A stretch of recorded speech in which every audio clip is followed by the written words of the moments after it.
of you are probably familiar with a liberal YouTuber known as Destiny, but for those who are not, he's basically just one of these liberal, debate me bro type of guys. And to his credit, I will say something nice about him.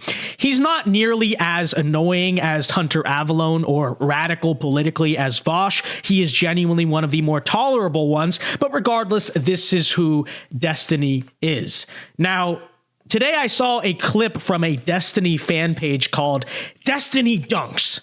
So supposedly this is a page that posts Destiny's W's, and they posted this clip of Destiny arguing with a woman about the issue of transition surgeries for children. So let's see if this is really a W. Let's take a look. These kids get talking to each other and they're all on social media and they put really stupid ideas in each other's minds and they end up detransitioning later, and you can't take back a double mastectomy. Even one child, like, that's too many. No, that's You see what I'm not true. saying? No. I totally think that. Really? Are you anti-gun? Am I anti-gun? How many children have to No. die to gun violence for you to be anti-gun? Isn't one child too many? Like, that's an absurd statement. You can't possibly defend that. I think gun violence is a very different conversation to, like, physically altering your body forever, and the consequences. Gunshot bullet to the head is going to physically alter you pretty much forever.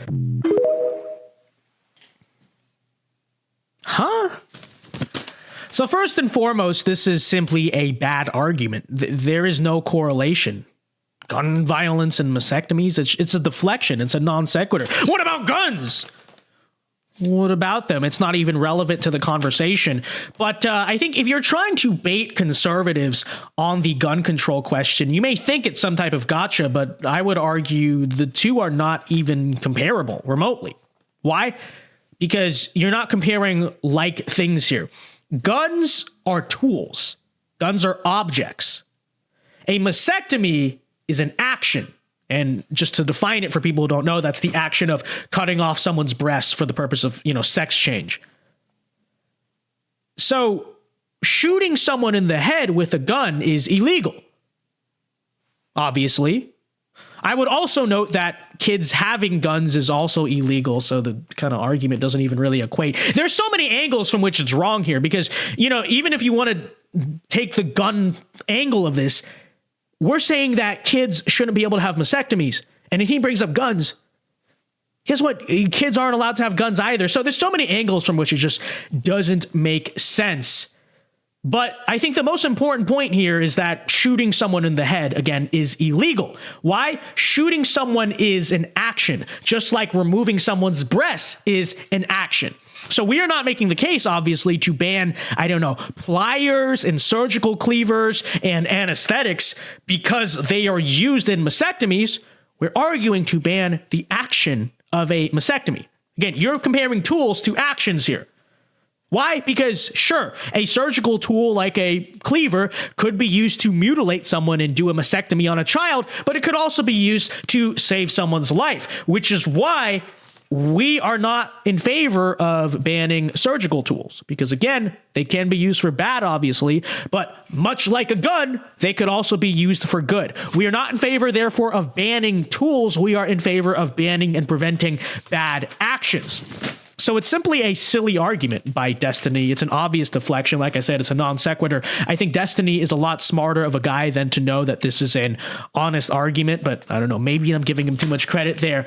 But with that said, let me say, people might get mad at this, but let me say what I really want to say and what I think a lot of people secretly deep down are saying when they see this, which is that, Destiny, you are a man in your 30s with blue hair. Okay. And you want us to view you as a serious debater. What more needs to be said? Frankly, and this might be a hot take, but the idea that society should take a man or frankly anyone with blue hair seriously is completely asinine in my opinion. You look ridiculous. You are ridiculous. You literally have a clown hair. You literally have a clown wig on your head. And you want me to sit here and listen to your nuanced arguments about the issues of transgenderism in children. No. How actually physically are we supposed to do that? And people might say, well, that doesn't affect his ability to debate. You're engaging in ad hominem. No, first of all, it's not ad hominem. It's Chad hominem. Get that right. But I would say, in my opinion, this stuff actually does matter. Sure, first and foremost, in a debate, we should consider the ideas being said. That is obviously the most relevant aspect of a debate. But are we not debating things for a purpose? Are we not fundamentally asking ourselves, what are the best prescriptions for society and humanity as a whole when we have these debates? And my question is, how can you take someone with ridiculously colored hair who looks ridiculous serious when they're trying to provide a supposedly serious prescription for society? Their very existence is unserious. Why should a grown man with blue hair who also allows his wife to cheat on him in their open marriage and is proud of that, which I'm not even leaking that. That's public, something he's publicly admitted to many times and is proud of. Why should a person like that be taken seriously in a serious debate? That's who you want to provide ideas and a vision for your society? And it's funny because I know many people will, again, ad hominem, again, Chad hominem, whatever. But I think deep down, everyone implicitly knows this. Be honest, I'm not the only one who's just constantly distracted by his hairstyle, right? I'm sorry, I simply cannot listen to Destiny as a serious person while he has literal clown hair, okay? I think it's distracting and it's stupid. Not just on Destiny, but on everyone who does it. So, today, with that being said, I want to announce a new rule in the VinceDao community, which is that no individual with blue or purple or red or any of that type of hair will be taken seriously whatsoever. I do not care if you make the strongest arguments ever heard. I do not care if you provide the very solution to world hunger. If you have a hair color that is outside of the spectrum of natural human hair, your opinion will be disregarded. You are not a 6-year-old child on Halloween. You are not a circus clown. Well, I suppose you are a circus clown, but you are not trying to present yourself as a circus clown. You are an adult. And if you want me to treat you as such, if you want me to listen to your opinion on adult issues, perhaps a prerequisite may be to carry yourself as an adult. I cannot take you seriously if you do not present yourself as a serious person. It's just the reality of the situation.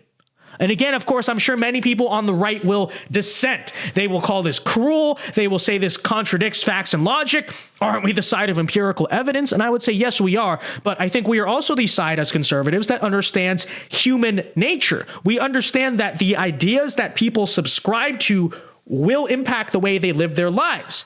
And when we see bad ideas translating to bad lives, we ought to correlate the two. Okay, so for example, if feminists are sad and miserable, which they always are sad and miserable, we ought to consider that when we consider their ideas and the things that they say.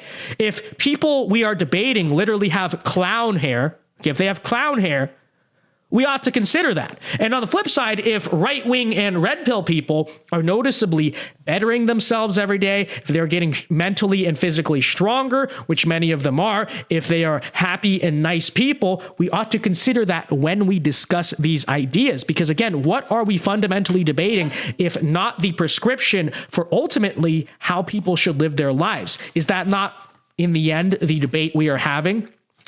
I do not want to live a life like Destiny. And many of you do not either.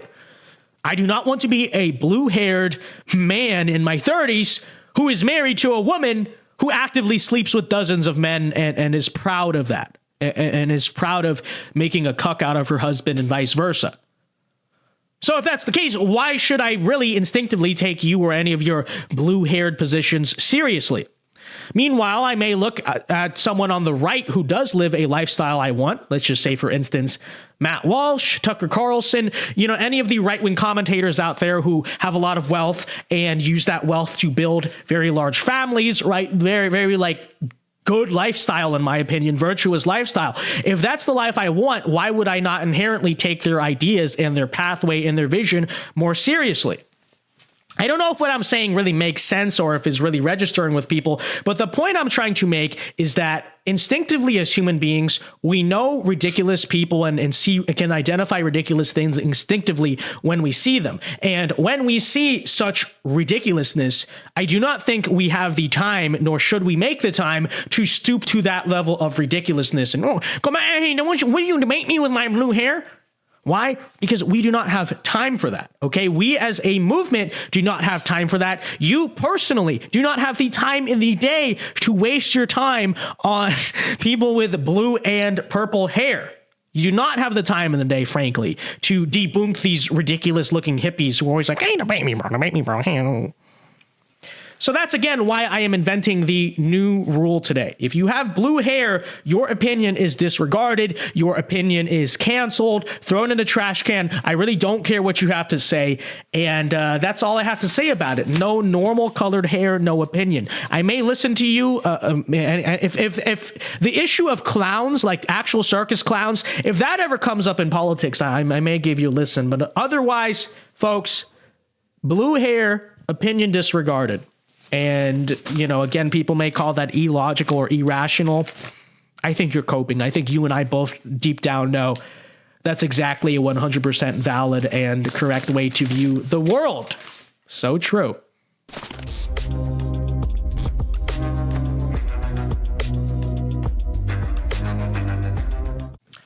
Do you know what this is right here? This is a can of Celsius. Celsius is an energy drink that destroys your liver. Do you know what does not destroy your liver, though? Leaving a like and subscribing to the channel, so be sure to do so, and be sure to check out the Vince Dao Show every weeknight at 8 p.m. Eastern Time, which likewise does not destroy your liver. Celsius, destroy liver. Liking and subscribing does not. Last I checked, I do the math. If you like and subscribe, you still have one functional liver. Can't say the same about the Celsius, so do that.